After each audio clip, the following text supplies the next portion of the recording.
This is part 2 of my 2023 black-tailed deer hunt. It's also the story of my dad's last deer. In last week's episode, I provided some background on the complicated relationship we had and explored how that dynamic got me out of and back into the practice of hunting. So go back and watch it if you haven't seen it already.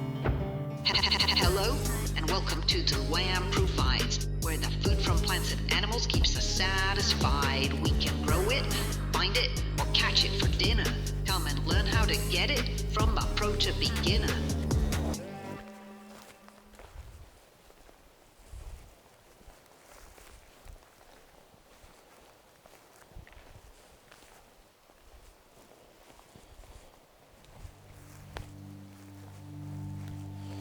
So, what happened to our guns?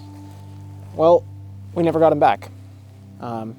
Kevin and I passed our test, submitted our paperwork, but unfortunately we didn't receive our confirmation in the mail for several months after that.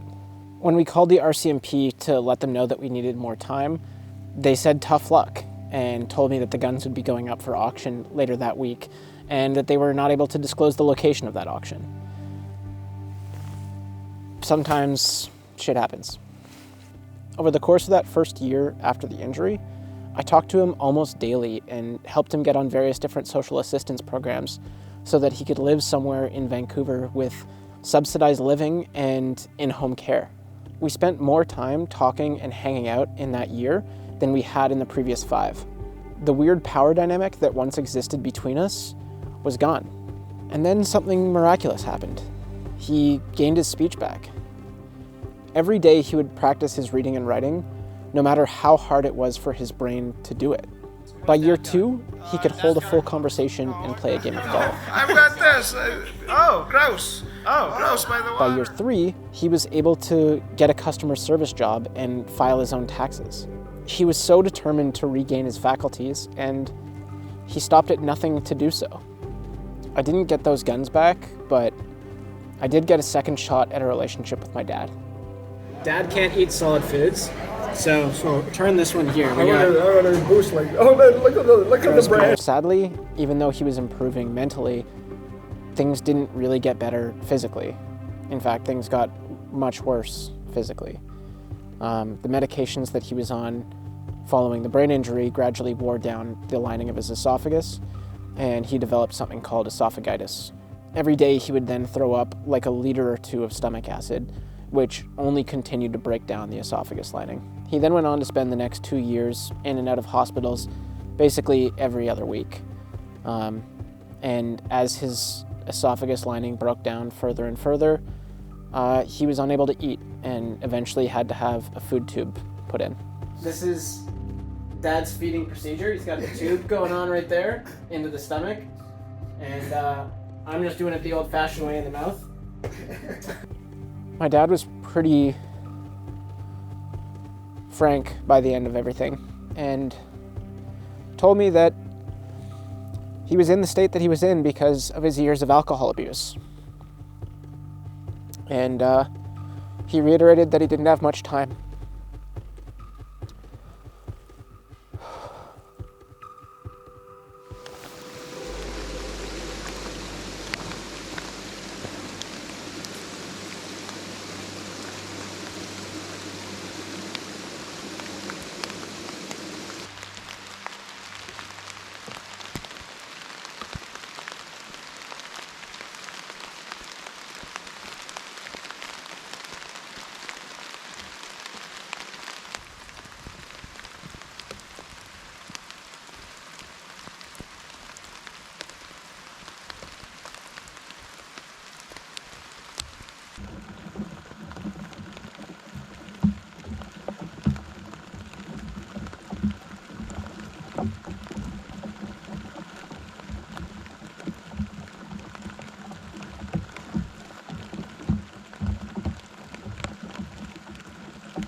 morning shot, and it was quick.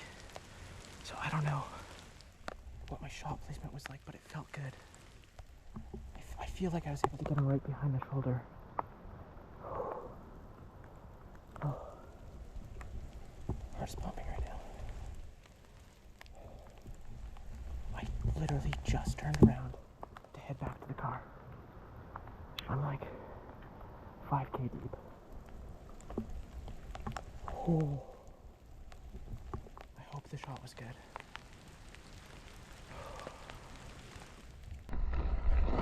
Kind of looks like he's back up here.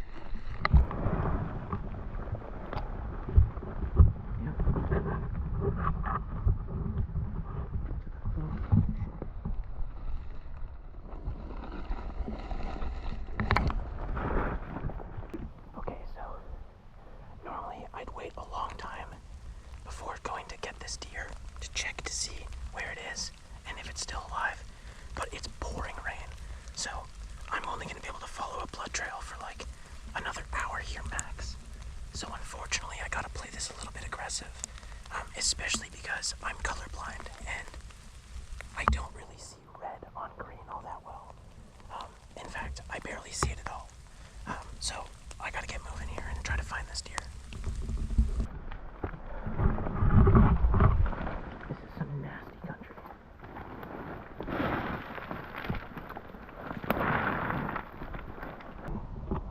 Good news. That's blood. It doesn't look like lung blood, which is not great.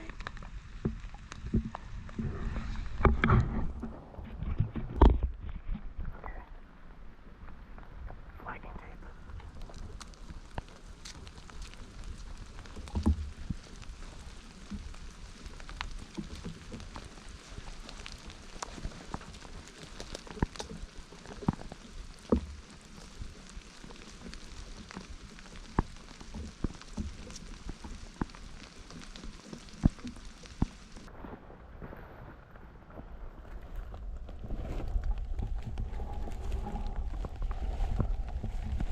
Oh, there it is. Oh, yes. Yes.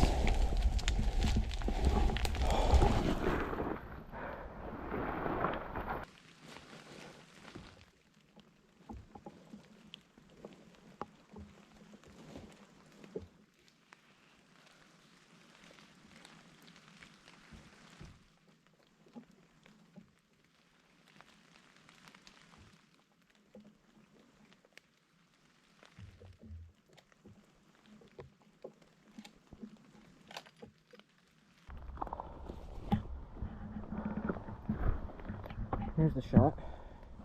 He was facing the other way, so this is the outside. This is the pass-through shot. What does it look like on the other side? Yeah, I aimed high, as you can see here, because he was pointing downhill. So I'm glad that I did, because look where it came out. It came out right where I would normally be aiming. Normally I'd want to aim right here, but I was shooting him this way, so it kind of came through like that. Of course, it's the day that I don't bring my DSLR that I get a deer. Of course. I'm not complaining. I'm not complaining. Thank you, universe. Thank you, deer. Thank you, land.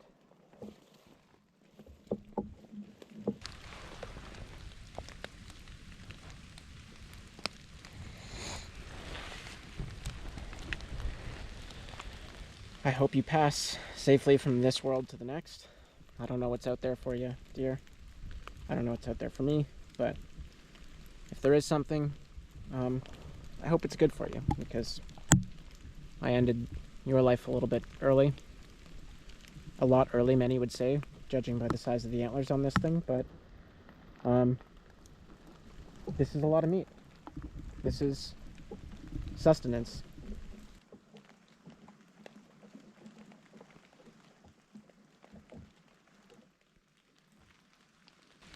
I felt drawn to be outside. I told myself that I wasn't going to go outside until November, which is a week-long hunt trip that I'm taking into the interior. But today I just felt something pull me, and I'm glad I listened, because here I am, and I have a deer. And that deer is all that I need to last me and Megan for the entirety of this winter.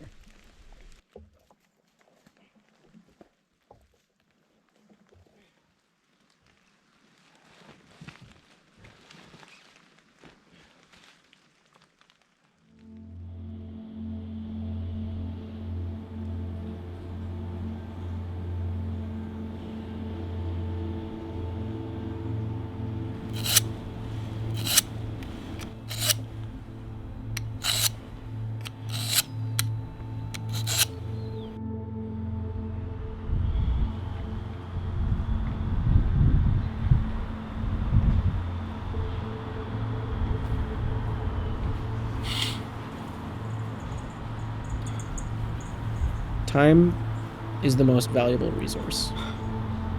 It's the one thing that you don't know its value until it's gone.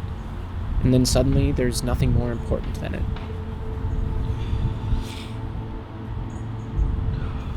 You think you have more time, but you don't. You never do.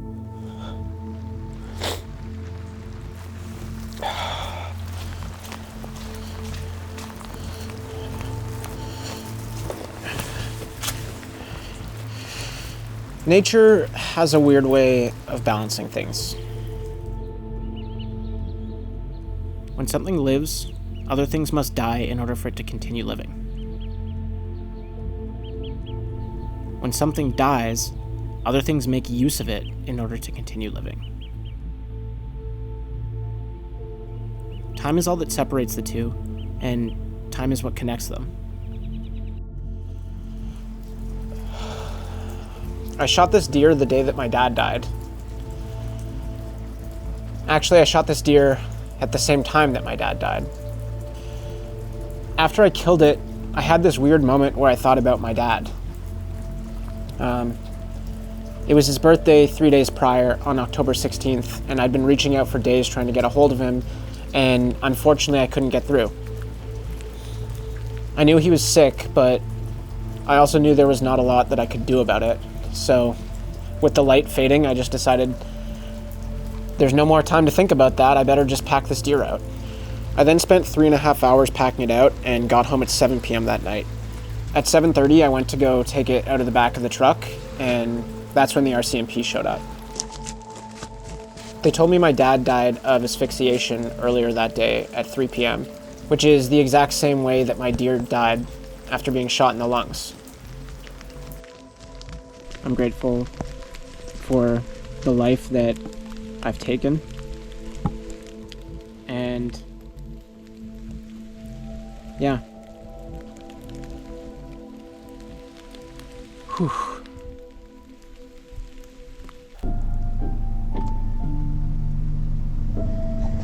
All right, we're back at the truck, loaded up. I was 5K in when I shot it, so 5K in, 5K out, and really the hardest part was just getting up that 200-meter stretch where everything just kept slipping and falling out from underneath me. That was tough. Climbing up that stuff was a nightmare. That was the hardest 200 meters of my life. Every day was a battle for my dad, but he was the most positive guy on the face of the planet. He had every reason to complain and feel down on himself, but he never showed it. He continued to work despite losing his body. He continued to learn despite impairing his mind.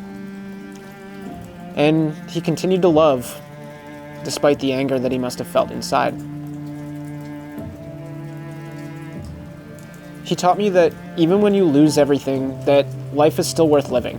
He taught me to fight even when the cards are stacked against you and success seems improbable. But most importantly, he taught me to cherish the time that you do have with your loved ones. The fact that this deer died on the exact same day and time as my dad did is unignorable. If there is a divine power that connects us all together in spirit, I think I just experienced one of the most powerful manifestations of that force. My 31 years on this planet so far have taught me that in life there is death, and Hunting has taught me that in death there is life.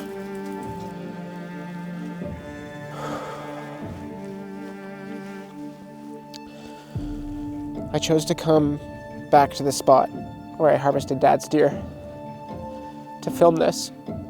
And it's just bringing everything back up.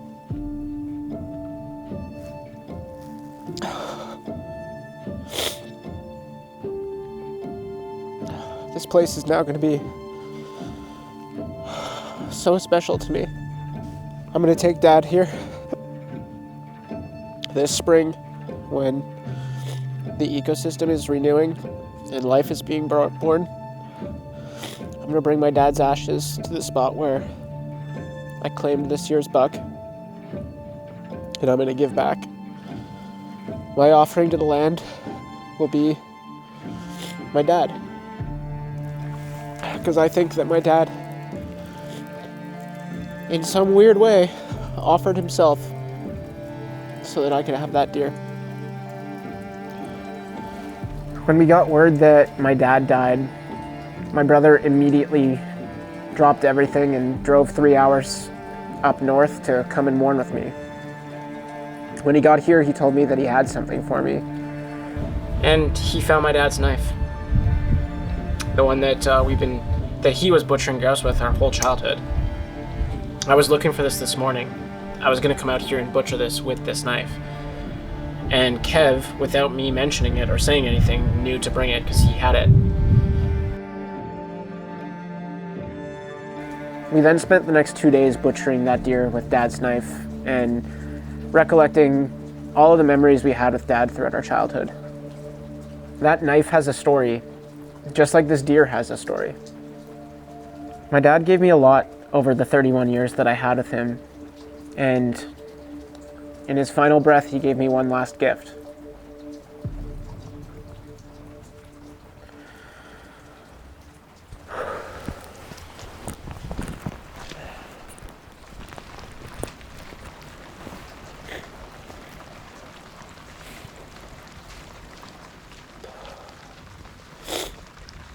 Thanks, Dad.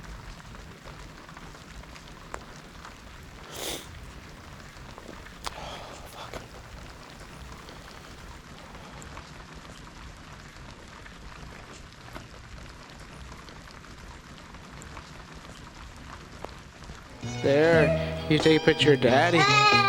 No, look through the viewfinder. Look through the camera. There you go. Hi. Hi, Michael. Do you see Daddy?